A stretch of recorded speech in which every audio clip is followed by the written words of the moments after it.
Çin işgal hükümeti son yıllarda çeşitli bahanelerle Doğu Türkistan halkına karşı sistematik bir şekilde soykırım uygularken 30 Haziran'da düzenlediği özel bir toplantıda sözde terörizm, bölücülük ve dini radikalizmle mücadele politikasına yönelik merkezi yönetimin talimatlarını uygulama kararlılığına vurgu yapıldı. Çin Propaganda Tanrıdağ sitesinde yer alan habere göre Doğu Türkistan'daki Xinjiang Halk Hükümeti Güvenlik Bürosu merkezi hükümetin taleplerini benimsemek için 30 Haziran'da ortak bir video konferans toplantısı düzenledi. Toplantıda yaz sezonu güvenlik korumasına uygun olarak derinlemesine baskı ve temizlik operasyonları yürütme talimatı verilirken bazı bölgelerde 100 günlük temizlik hareketi adı altında keyfi tutuklamaların başlatıldığı duyuruldu.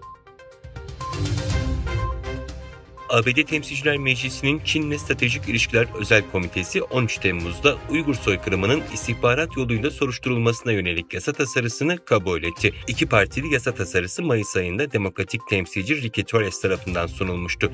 Tasarı CIA'in Uygur soykırımı hakkında bilgi toplamasını ve yıllık olarak kongreye rapor vermesini gerektirecek.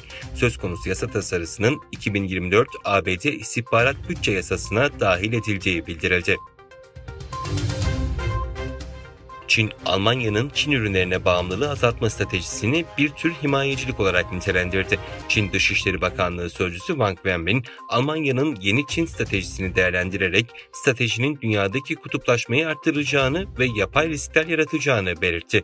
Almanya Dışişleri Bakanı ise Çin'le çalışmak istediklerini ancak riskleri en aza indirmek istediklerini ifade etti. Çin'in Henan eyaleti bir skandala imza attı. Korkunç olayların kurbanı olan 25 öğrencinin durumu merak konusu oldu. İddialara göre 39 yaşındaki Wang Yun adlı kadın öğretmenin kendisi gibi öğretmen olan bir arkadaşıyla tartışması sonucu olaylar gelişti. Tartışma sonucu sinirlenen öğretmen Yun, sınıfında bulunan 25 öğrencisinin yemeği olan yulaf lapasına sodyum nitrat katarak tüm öğrencilerini zehirledi. Zehirlenen öğrencilerden birinin de ölümüne sebep olan öğretmen Yun mahkemeye çıkarıldı. Alınan bilgilere göre Wang Yun'un idam cezasına çarptırılmasına karar verildi. 2017 yılında eşiyle tartışan öğretmen Wang Yun, eşini de aynı şekilde sodyum nitratla zehirlemeye çalıştığı bilgisine ulaşıldı.